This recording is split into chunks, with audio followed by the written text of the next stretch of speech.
Fiat Ministry Network and Patchwork Heart Ministry present Journeys in Faith. Now, here's Andy Santis.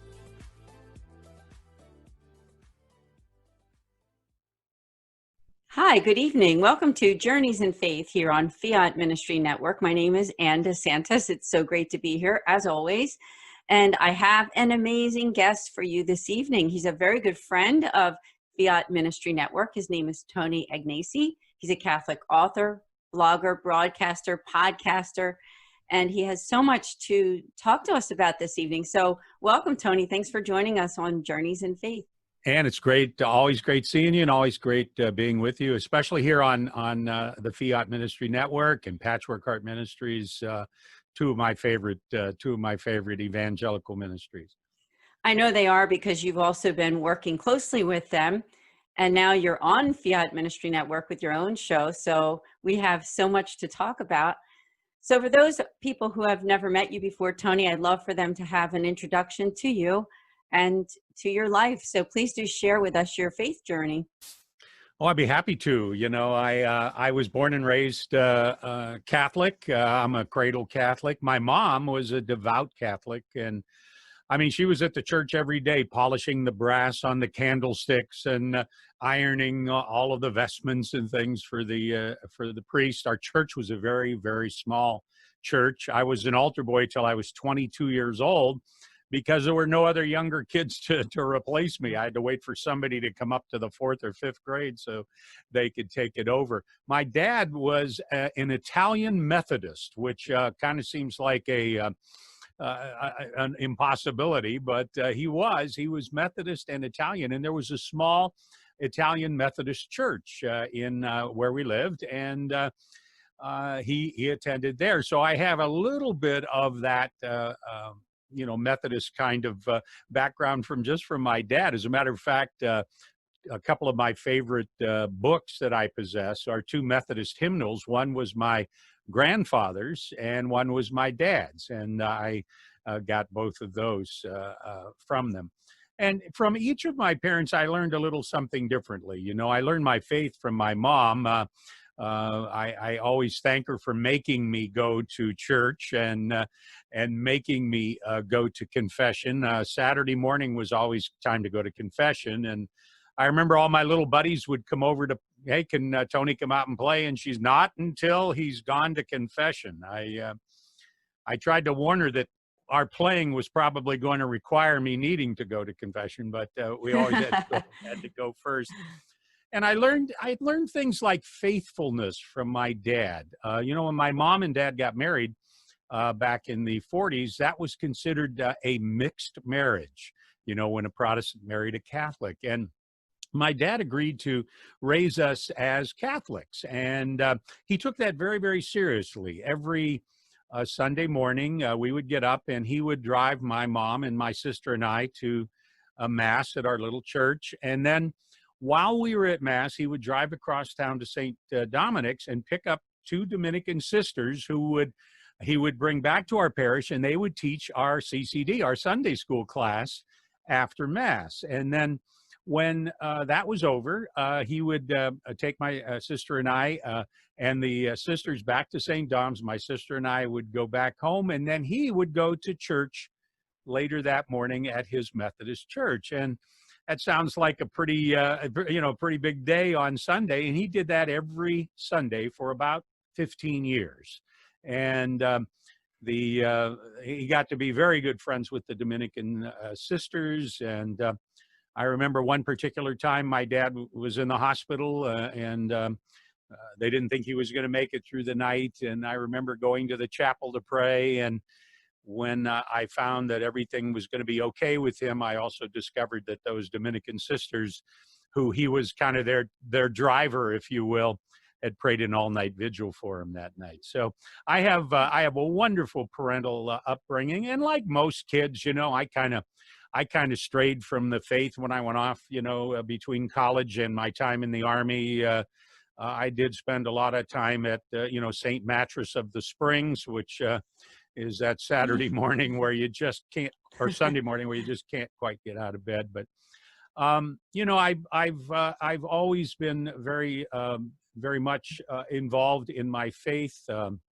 It really strengthened when I made a Cursillo back in the 1970s. The Cursillo movement actually, which came out of Vatican II, and a lot of men at that time, especially in Europe and in Spain, where it came from, were not going to Mass. It was kind of, you go to church and you see about 90% women. It's not all that different now, by the way. There are fewer men always at Mass than there are women, but and so I made a Cursillo, and that Cursillo kind of got me reignited, if you will, in my faith. My wife made her Cursillo in a different city. I made mine here in Ohio. She made hers in Atlanta, Georgia, and it was the first women's Cursillo in Atlanta, Georgia, that she made. And we were involved with, Marriage Encounter and Christ Renews His Parish and those types of things throughout our lifetime as well. So that's kind of my upbringing. And business-wise, I've been in the broadcast industry for 54 years. Since I was 16 years old, it's all I've ever done. And I've done on-air work till I was probably in my late 30s, and I've been a radio executive since then, and still am. I haven't retired yet. I'm enjoying myself too much, and it's always been fun. But I have managed radio and TV stations by being a storyteller. Everyone says you're a great storyteller, and you need to write some of these stories down. They would keep telling me, write them down. You need to write stories down. And I wasn't much of a writer. I think I shared with you once before, and when I went to college, my first paper I did in English class came back with more red ink than black ink and a great big F at the top. Oh, boy. And a note from the professor that said, you'll never write above a 5th grade level. And that kind of squelched my writing until about 2012, I decided that I would write down some of these stories. And I began writing, and I wrote about a half a dozen stories, and I gave them to a woman who was a former college professor who I see at daily Mass. And I asked her if she'd read them for me, and she said, sure. And she read them. And when she was finished, I said, what'd you think? And she said, oh, Tony, they're marvelous stories. And I said, well, that's really not important. What level do I write at? And she said, about 6th grade. So I'm up a grade. I do remember this. I'm up a grade from college.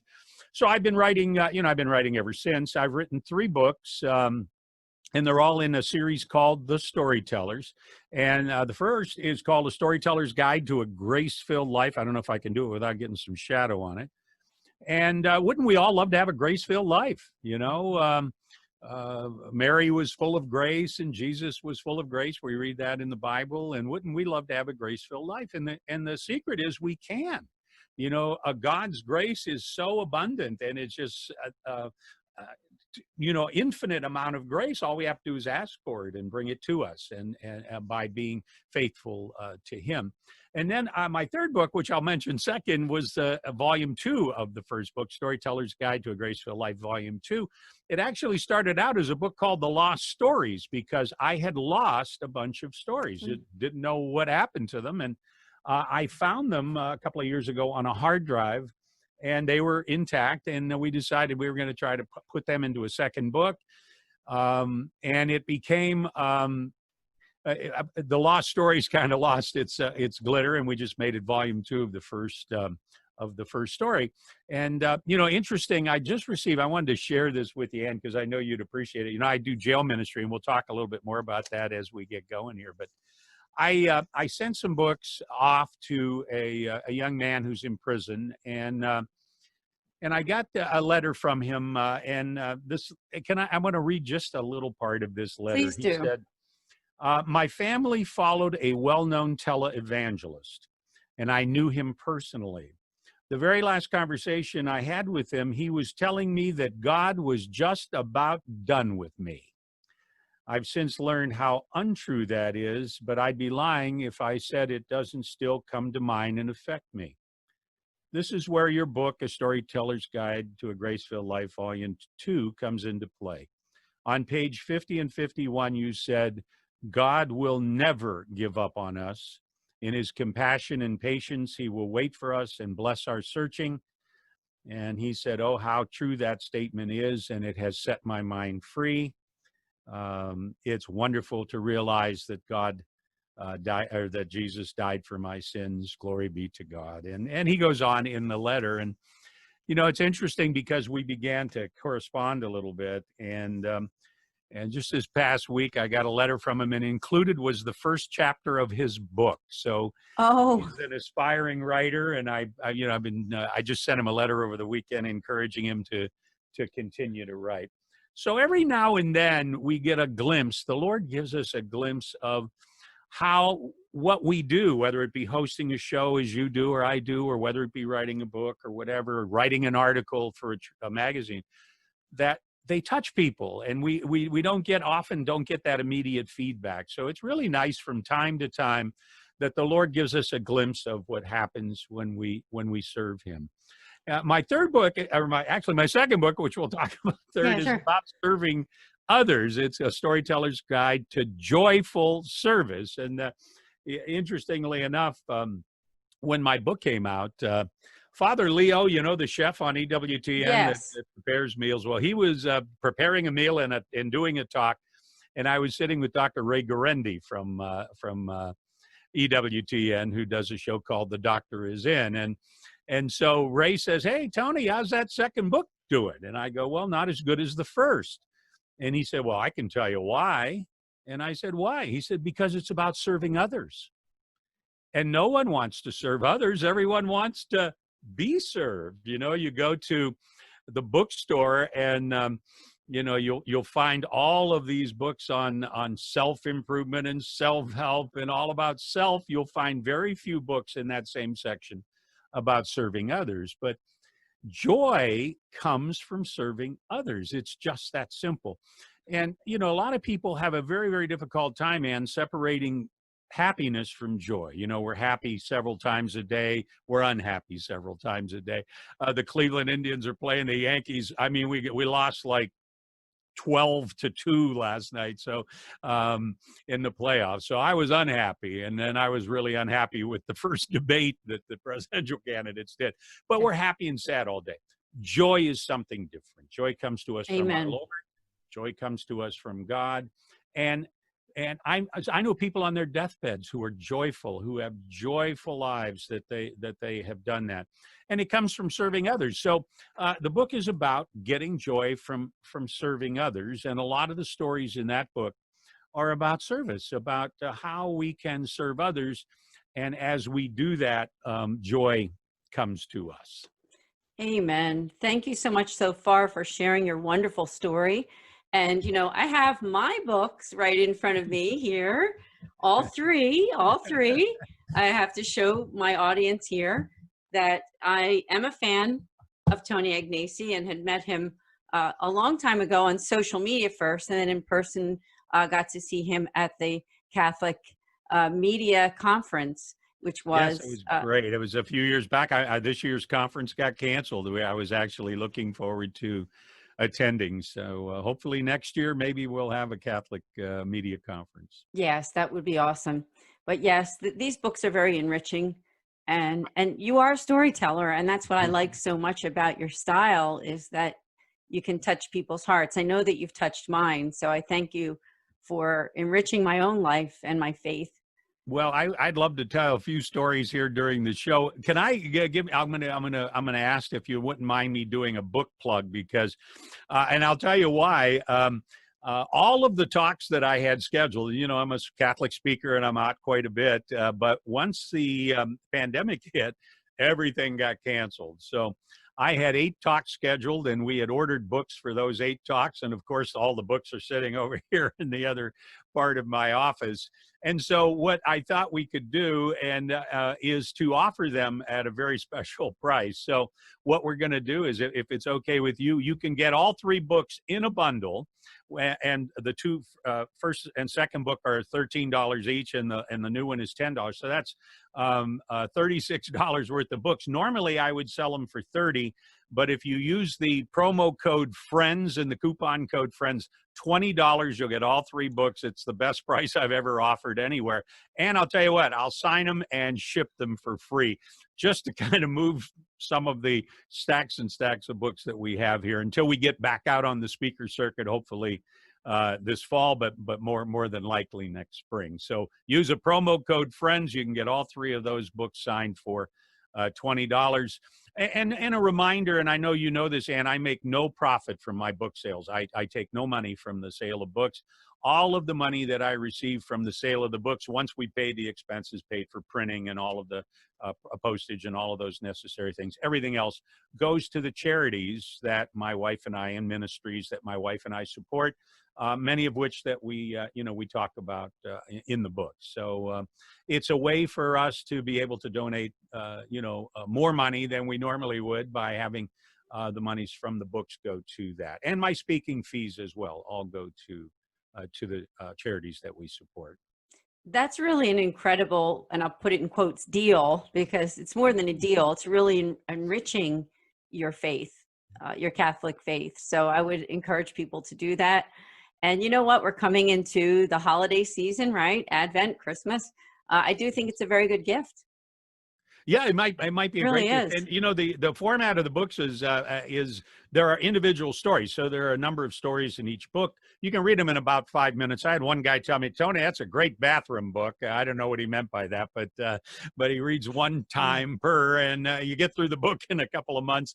But it's and a lot of people will use it on their nightstand. They'll read one story in the morning or in the evening, or a couple of stories during the course of the week. I have a lot of men's groups and women's group that use it kind of as a discussion starter. You know, they'll read one of the stories. So each story has some scripture attached to it that references it, and then at the end of each story, I ask 3 questions for reflection. So there's some reflection questions. So a lot of groups will read a story, and then they'll spend some time reflecting on the story. One of those men's groups invited me, and I was able to get free to attend their men's group one night, and was able to sit with them as we went through the stories. And as they read a story and began reflecting on them, some of the stories they told, Anne, were just amazing, just fabulous stories, much better than mine, as a matter of fact. And a lot of those stories are about miracles that have happened in their lives and things that have happened. And so it prompted me. And when I speak a lot, people will come up to me afterwards when I'm signing books and will tell me these great, wonderful miracle stories. And so I have a new book that I'm working on called Tony, Let Me Share My Miracle. And it's miracle stories from other people who, for whatever reason, would never write them down. And this is an opportunity for them to share them with me, and I'll write them, and they can yes or no approve them and so forth. And they'll be able to share them with their kids or grandkids down the road, and they'll all end up in a book that we hope to release August of 2021. So that's our book for next year. Oh, that's going to be great. I'll look forward to that one. And again, the title of that one again, Tony, if you would. Tony, Let Me Share My Miracle is the name of the book. Yeah. So we're working on miracle stories. Miracles are something that people always talk to me about when I speak. They come up to me afterwards and they say, Tony, how do you have so many miracles and things happen in your life? And I always tell them during the course of my talks that you can have a life of predictable miracles.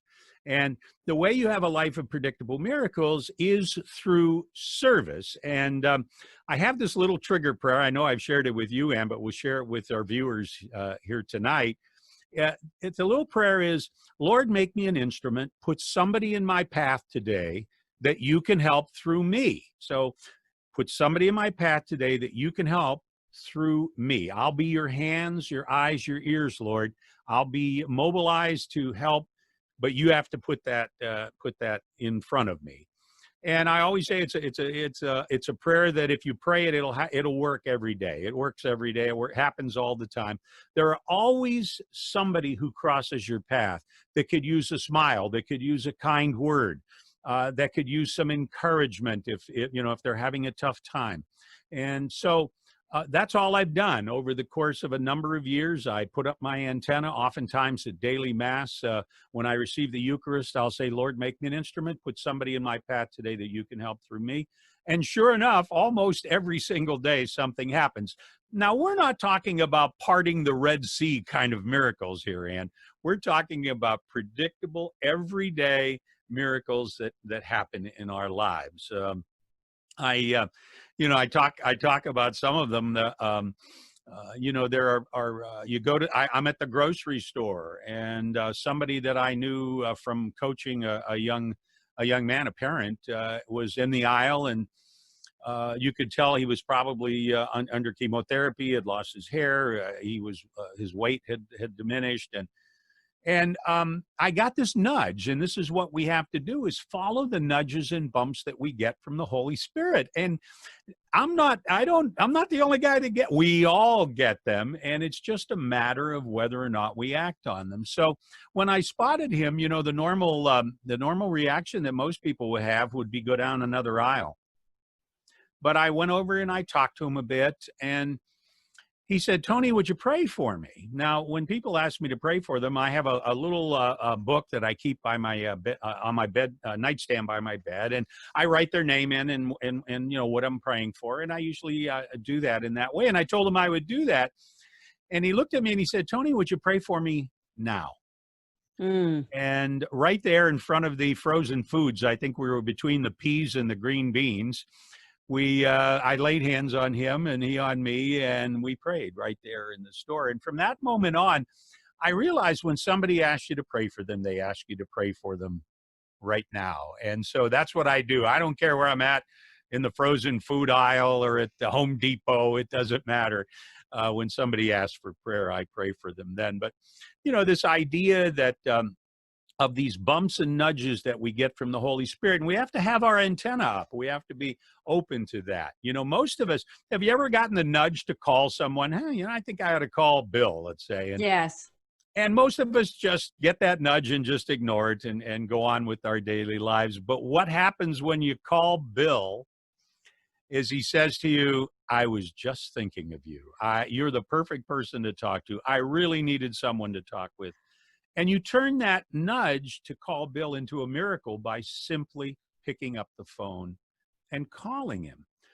There was a gal I used to work with. She was a 3-time cancer survivor. And she did a thing called the 3 o'clock call. And every day at 3 o'clock, she'd drop whatever she was doing and call somebody. And you would be surprised the miraculous things that happened during her calls, how she was able to lift spirits and so forth.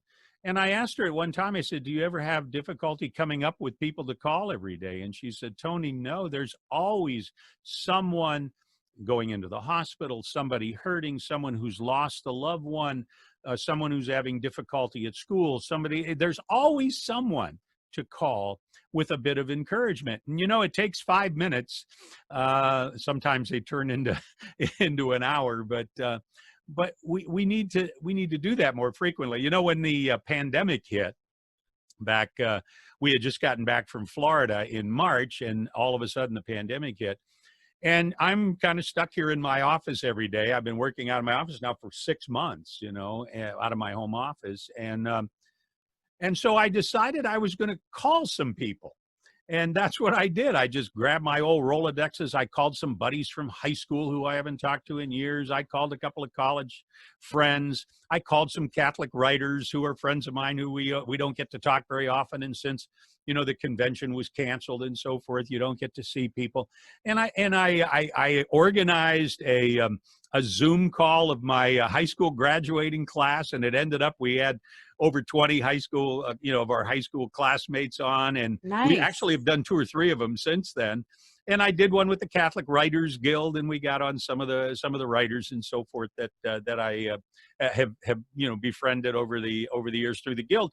And it's just a miraculous thing, is just some of the wonderful conversations you can have with people just by following the nudges and bumps, and we get them in all sorts of ways. I remember one day I used to go to Mass quite a bit at 12:10 at a parish called St. Bernard's, which was near a college campus, Youngstown State University's college campus. And so I used to go there at 12:10. Well, I would leave my office at noon, and every light would turn green all the way down the town, and I would pull in the parking lot, and I would go to Mass there. This one day on the way back from Mass, I hadn't eaten yet, and I had enough time to stop and get something. So I pulled into an Arby's, and I walked in, and there was nobody in there at the time, but there were 2 young girls behind the counter, and I could tell that the one girl was kind of consoling her friend. They were both in tears as I walked in. And the one girl said that she was out of money and had no money, and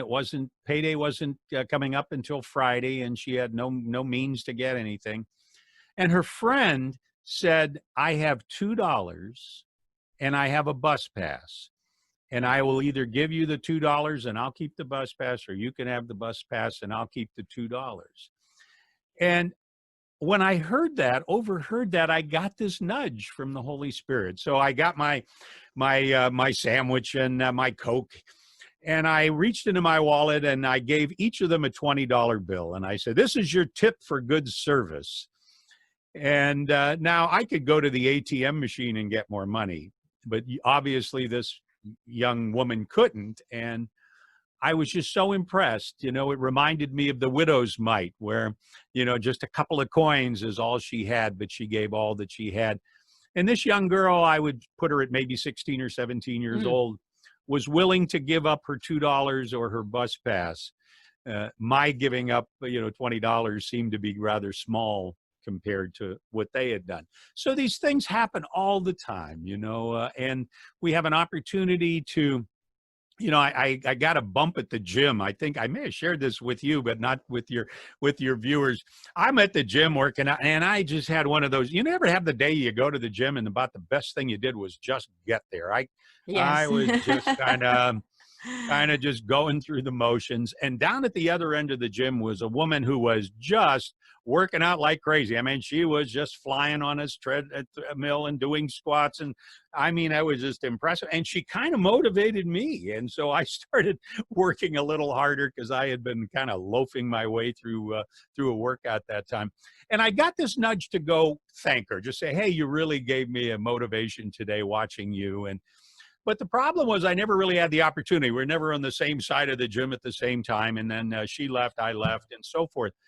But when I got to my car, as I unlocked my car door, there she was. She was standing there. She was parked next to me. And I kind of startled her. She kind of startled me. And I looked at her and I said, I wasn't in a very good mood to work out. I said, but just watching how hard you were going, you really motivated me to work harder.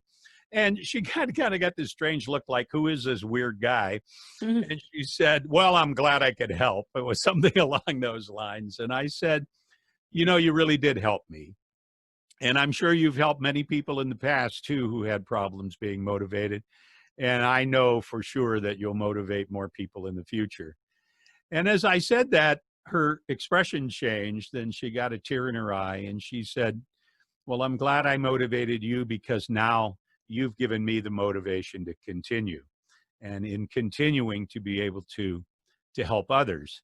And so, the subtitle of my book, my Serving Others book, is Turning Your Misery into Ministry. And that's what she's been able to do. And she didn't realize it until then. And now she realizes that she can turn that misery into a ministry. And, so many people can do that. And that the best drug counselors I've met in dealing with rehab centers and dealing with jails and prisons are recovering addicts. The best alcohol counselors I've ever met, through AA and other sources, are recovering alcoholics. They've been there, done that. They know. The woman that visits a cancer patient at the hospital is a recovering cancer patient, is a cancer survivor. The man giving a homeless man a pair of boots on the bridge was homeless once himself. The husband and wife that raise money for autism have an autistic child. And so the people that donate a whole meal at Christmas time to a needy family are paying it forward because somebody did that for them 30 years ago, and they're paying it forward. So turning your misery into ministry is something that the Lord can do for us if we're open to his grace and we're open to serving others.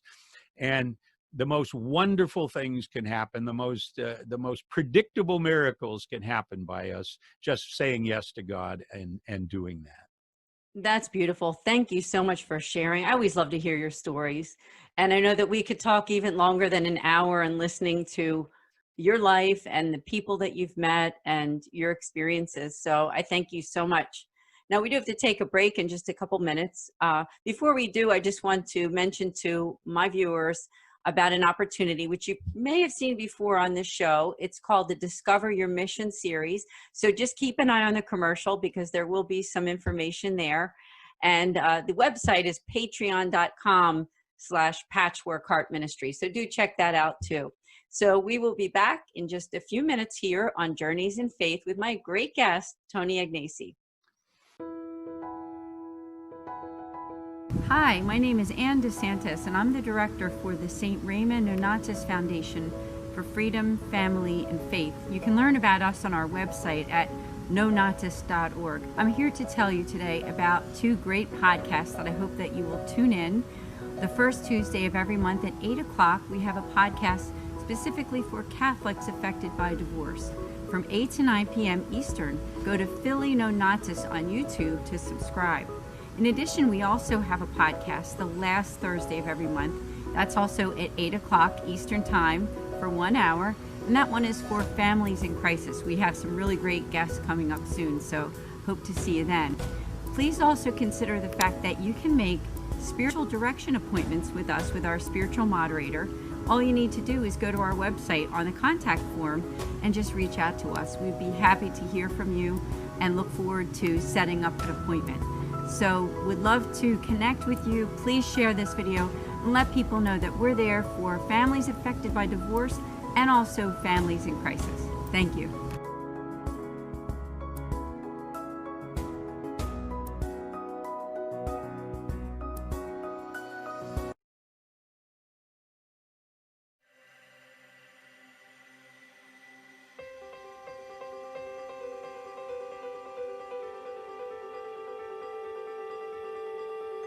Patchwork Heart Ministry and Fiat Ministry Network present the Discover Your Mission series.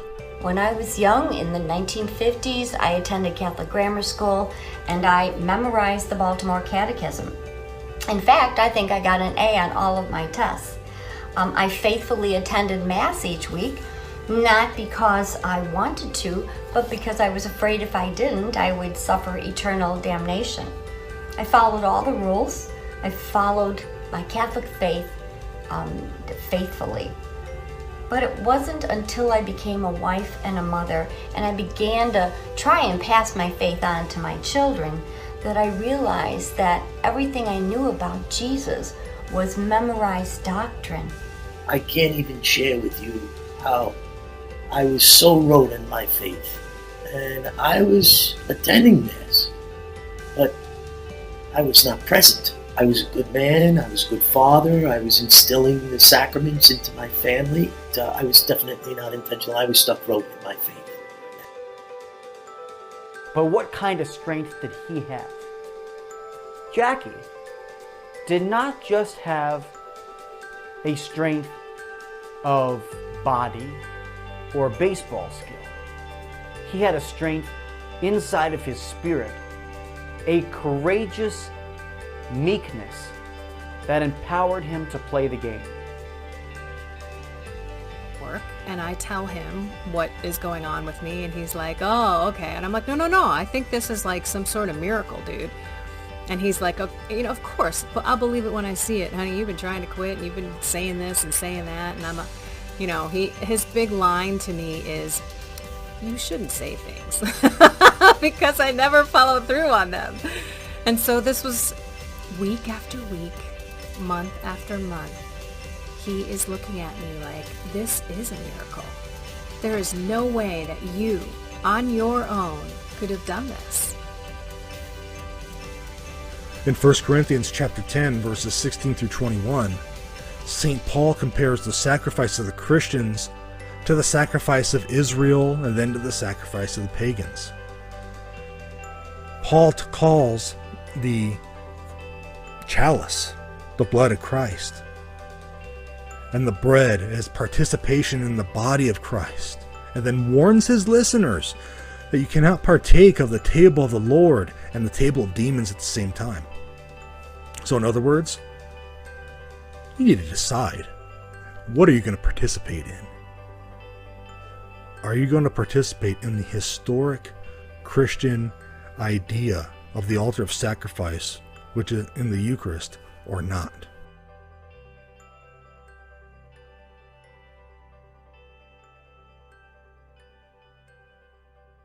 Hi, welcome back here to Journeys in Faith with Ann DeSantis here. It is so good to be here on Fiat Ministry Network. And I give a shout out to the producer, Ken Kohoski, and also Jennifer Sinclair, who's also doing great work to help promote Fiat Ministry Network. We are also a part of Patchwork Heart Ministry, which Tony, my guest here, I know you know Bill Snyder very well, and thank him for his great work too. So Tony, Agnesi, again, thank you so much for joining me on this evening.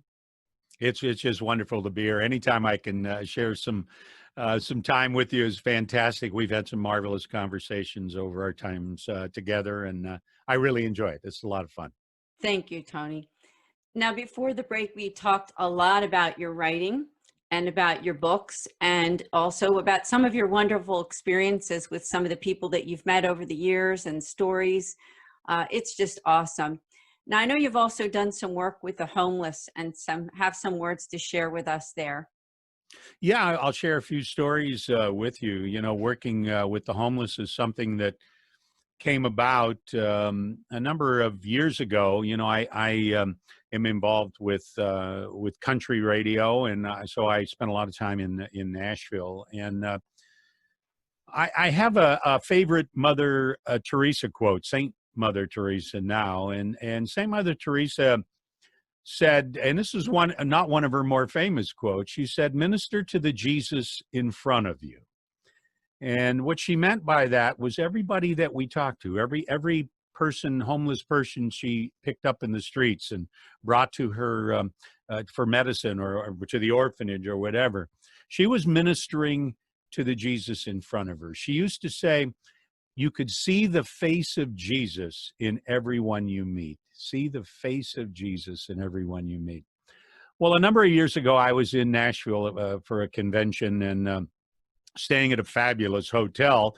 The only bad news was it was $14.95 a day for internet access, and I wasn't about to pay that when right down the street was a Panera. So about 7 o'clock in the morning, I leave the hotel and begin walking to the Panera carrying my laptop, and I'm the only person on the street except for a woman who I automatically knew was a homeless woman who was across the street from me. And as I began walking, she said, "Sir, sir." And I ignored her. I just kept walking with my eyes fixed on the Panera a couple of blocks away. And then she said it again, "Sir, sir." And again, I ignored her and kept walking. And then a third time, she was standing right next to me, "Sir, sir." And I turned and I said, "Yes." And she said, "What time is it?" And I said, "It's 7 a.m. And that's when she began her story, as many homeless people do. She said, "You know, I'm from Bristol, where the racetrack is. And I've been in Nashville for 6 months, and there are no jobs. I can't find a job. And I haven't eaten in a couple of days." And I had worked with homeless people. I had done things with various homeless organizations. But I kept walking, and I asked her some questions and so forth. And when we got to the Panera, I reached into my pocket and I handed her a $20 bill, and I went right into the Panera. And as I'm standing there looking out the window at her, Mother Teresa's words rang through my head. "Minister to the Jesus in front of you. See the face of Jesus in everyone you meet." And yeah, I had given her $20, but that's not what she needed most. What she needed most was my attention, for me to look her in the eyes, for me to ask her name, for me to minister to her, minister to the Jesus that God had put in front of me that day. And to be able to see the face of Jesus, you have to look them in the eye. And I didn't do that. And it was on that day I made a vow, and never to ignore a homeless person again. And since that time, I haven't. Now, I'm not saying that every time I see a homeless person on the sidewalk that I reach into my pocket and give them money, but if I'm engaging, I'm going to ask them their name. I'm going to find out if they're well. I'm going to find out if they've eaten and so forth. And these are small things we can do, but you know, as we do that, as we minister to people, it gives us a chance to see our ministry in action. You know, back to my church that I go to at 12:10 some days, and one particular day, I walked in. Now, this church seats about 1,000 people. I should make that clear. It's a big church, cathedral-like church, and but I have my seat there. And, you know, most people have their seat at Mass. And admit it, you have your seat, all you people watching. Yes, yes. And this particular day, there was a woman sitting in my seat. Not my row, my seat. She was in my actual seat. And I grabbed my hymnal and I got into the row near her. I couldn't believe she was in my seat, 1,000 seats to choose from. And she picked my seat. And so as Mass began, she didn't have a hymnal, so I reluctantly shared mine with her, and she kind of mumbled her way through the opening hymn, and I could tell right away she wasn't a Catholic, and this was probably a first-time experience for her. And I went off to communion and came back and so forth. And when the Mass was over, she stopped me and said, "Sir, can I share something with you?" And I said, "Of course." And she said, "I have a $50 fine to pay at the courthouse." The courthouse is located just about next door, across the road. And I didn't have $50. All I had was a bus pass to get downtown. And I took the bus down to the bus station. And as I walked from the bus station to go to the courthouse, I passed this church. And I had never been in a church before. And I decided I was going to go in and I was going to find some way to pray for a miracle. And so she came into the church and she said, "Do you see that elderly woman sitting down in the front row?" And I said, "Yes." She said, "She saw me sitting here crying and she came over to me and asked me what was wrong. And I told her that I had a $50 fine to pay and didn't have the money." And the elderly woman reached into her purse and wrote a check out for $50. And she proudly showed me the check. She held it up for me. And that elderly woman's name on the check began with the word judge. And so she got her miracle. Wow. And I said, "You got a miracle. That's wonderful." And as I began to leave again, she said, "Can I stop you?" And I said, "Yeah." She said, "I haven't eaten in 2 days. Can you help me?" And it was one of the, you ever have one of those days where you just don't have any money on you? I mean, this was one of those days. Yes. But I had a credit card, and the university has a little cafe, a little lunch thing right down the road from the church. I said, "Walk with me." And so we walked down to this little cafe, and they had a ATM machine there, and I was able to get her some money and get her a sandwich and so forth that she could eat. And as we walked back up the hill, she gave me the biggest hug, Ann, and she said, "I walked into church today for the first time, praying for a miracle." And she said, "I got 2 miracles, 2 miracles. And she thanked Wonderful. me, and we turned, and she crossed the road to go to the courthouse, and I walked back up the hill to go back to my car.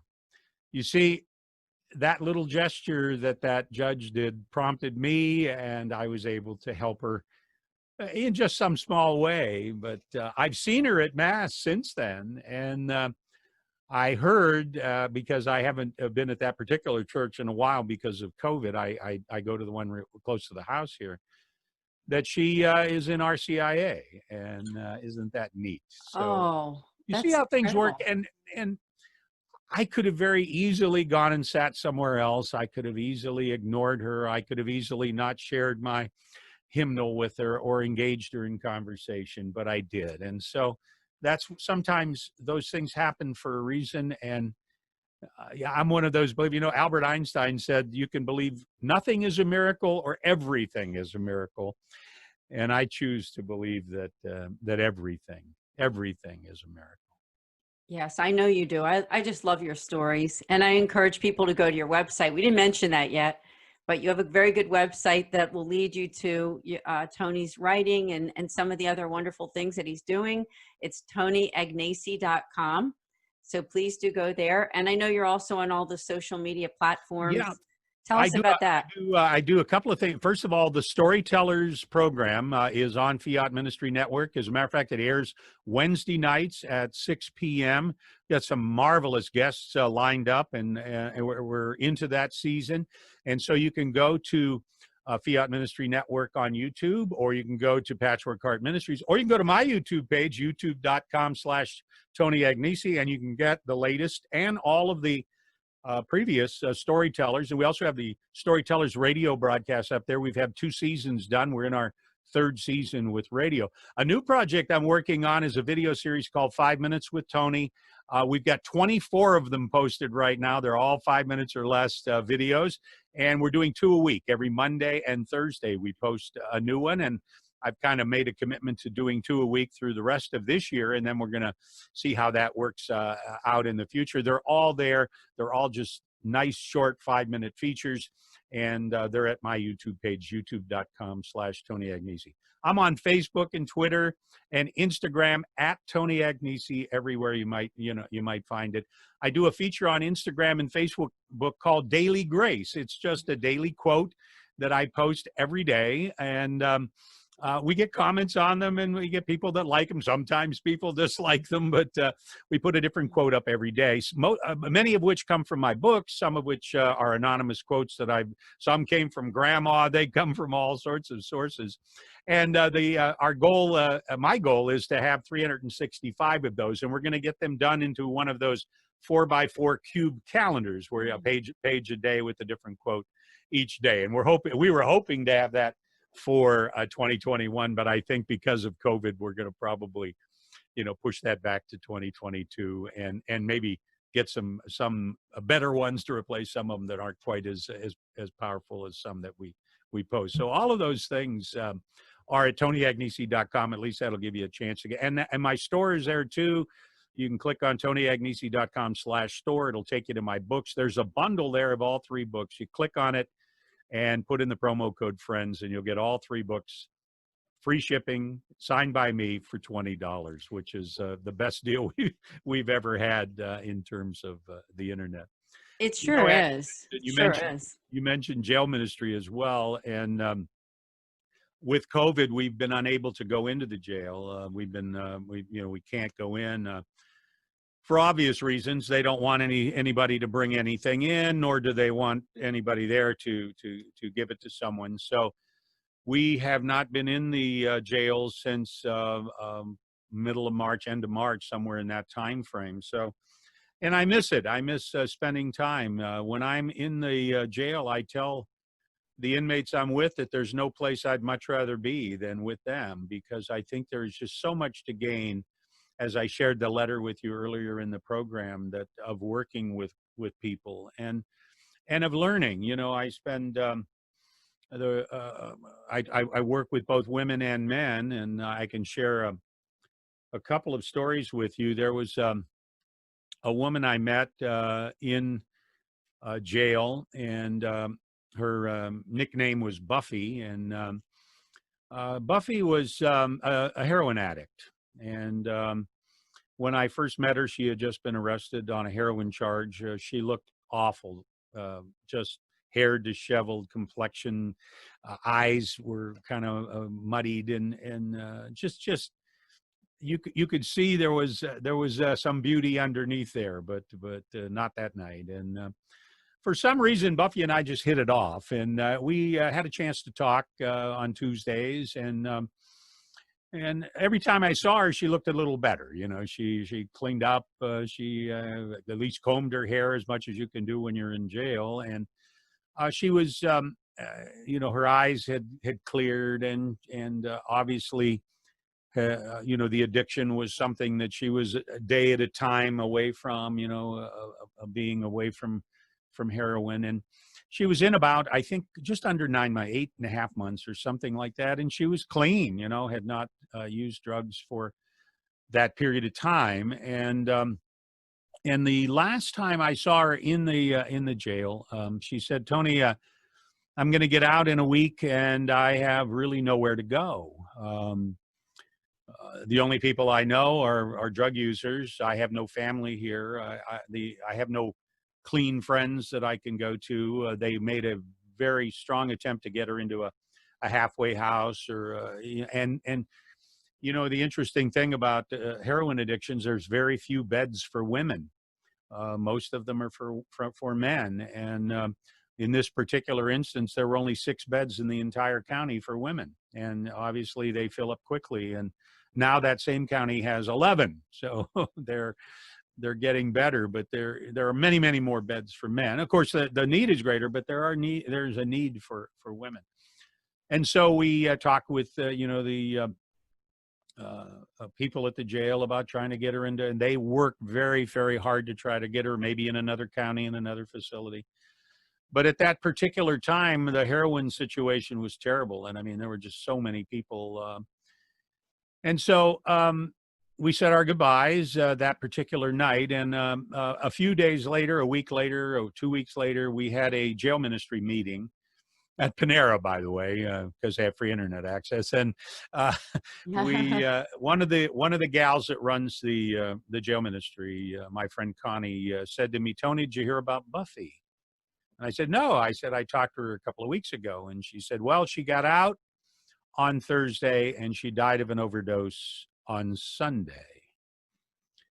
And I felt like a failure, Ann. I felt like I had failed her over the time I had been with her. I felt that the courts had failed her, that the system had failed her, that certainly the ability to rehabilitate from it had failed her. Here was a woman in her mid-30s who had so much life ahead of her, who had cleaned up. But then she went right back to where she was, and she resisted on Thursday and resisted on Friday and resisted on Saturday. But then it finally gave in. And the amount of heroin she was using when she was arrested was an amount that she had built up to, and using that same amount was an amount to kill her at that time, which it did. So, you know, we have these stories, and, you know, a lot since then has happened. So I want to say that we've done a pretty good job of rehabilitation facilities. The courts have recognized that many of the people who have heroin addictions have them as a result of painkillers. More people get hooked on heroin as a result of prescription drugs than through any other source. You know, they get scripted up for Oxycontin or something because they hurt their back in an accident, or an industrial thing or whatever. And when that prescription runs out, they can't get it, and heroin is the alternative, and they end up becoming heroin addicts. And there, but for the grace of God go all of us, and I can't judge these people. I can only love them and hope that we can change things to make it easier for them to rehabilitate and get back into society clean. Thank you so much. I remember the story of Buffy. I could never forget. I know it's in one of your books. So it is. Always lift up those prayers for the people who have gone before us, suffered so much. And I know you, Tony, tried so hard to make that outreach. So I'm also sorry to you and your friends for that loss. Mm-hmm. And yes. There's been some great stories too, like the young man who's going to be getting out, and his goal in life is to go into ministry. He wants to go into ministry. He wants to be involved in jail ministry and so forth. And hopefully we can help him make that happen by just encouraging him and keeping in touch with him. You know, I talk about some of the women in jail. You know, when I was younger, I don't know if you remember this because you're so much younger than I am, man, but guys had I had a little black book. You know what a little black book is? Yes. That's where you wrote down the names of all the girls you had dated, and you put whether they were a 9 or a 10 or whatever. And then in the last column, I put whether they were a good girl or a bad girl, because I dated both, you know. But now my little black book are women that I'm praying for in prison, and I have their name, and I have the number of years or months and so forth that they're serving, and they're all good girls. They're all good, and it's a chance for me to pray for them. And as I work with people in the jail and they get ready to be shipped out and go to prison, oftentimes the last night I see them, they'll hand me a crumpled sheet of paper with their name and their prison and the years they're serving. And I always tell them I will pray for them. And I do that every single day. I know you do. You are such a man of faith. I thank you for the wonderful work that you're doing, and do invite people to please do connect with you at your website at TonyAgnesi.com, and make sure that you watch him here right on this very network, here on Fiat Ministry Network on Wednesdays, right? Wednesday nights at 6, we premiere a new version of the Storytellers, and they're fun. A lot of the people we interview are telling their life story, their faith journey, and many of them are authors or speakers and have different ministries that they're involved with. So it's a chance to expose people to a number of wonderful, wonderful apostolates. Yeah, that's amazing, and I really do enjoy that. Thank you for your work there, Tony. Now we're going to be wrapping up in just a few minutes here. I wondered if you had any closing words before we end. I just want to encourage people to, when we look at the world we live in today, that that they take their faith seriously, that they, that they have a prayer life, that they are in touch with our Lord, and that they're open to the graces that can come to them by serving others. There was a note at the local St. Vincent de Paul. They needed a couple of volunteers to help at their food pantry on a Thursday night. And my wife and I went, and we absolutely worked our butts off and we never felt as good when we were done. We actually left and came back home, and it was a good feeling to know that we had helped some people. We've been blessed in our lives, and isn't it a great opportunity for us to help others by doing just small things, helping a neighbor, an elderly neighbor who might need can't go to the grocery store. Maybe you pick them up some groceries. Just be open to that. Pray that little prayer, Lord, make me an instrument, put somebody in my life today that you can help through me. I'm going to tell you, pray that prayer, my friends, and then just watch what happens. You'll be amazed. Amen. I know you're right about that. So thanks for reminding me too, because I think we all need to hear that. Keep your eyes and ears open for how God is speaking to us. Amen. So thank you, Tony. Thanks for being a guest. Please come back again. This has been a pleasure. It's been a pleasure, and thank you so much. Thank you. Now, one more thing. After this show is over, please do check out on patreon.com/Patchwork Heart Ministry. There will be a show called 5 Minutes of Faith. And Tony will join me as he's going to talk during those 5 minutes about dealing with changes. So make sure that you go to that site. You'll be able to get it. Now, it is a subscription, the Patreon series, and it's very well worth it. So you can learn more at the site. So everyone, you have a great night, and I'll see you next Friday night. God bless.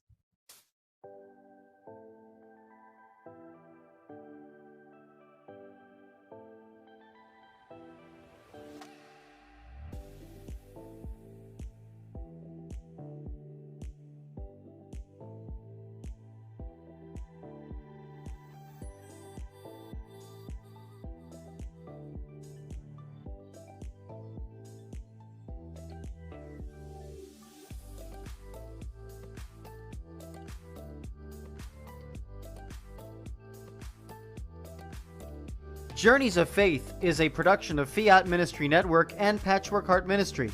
For more information about Journeys of Faith, email info@fiatministrynetwork.tv. And be sure to friend, follow, and like us on social media. Just search Journeys in Faith with Ann DeSantis.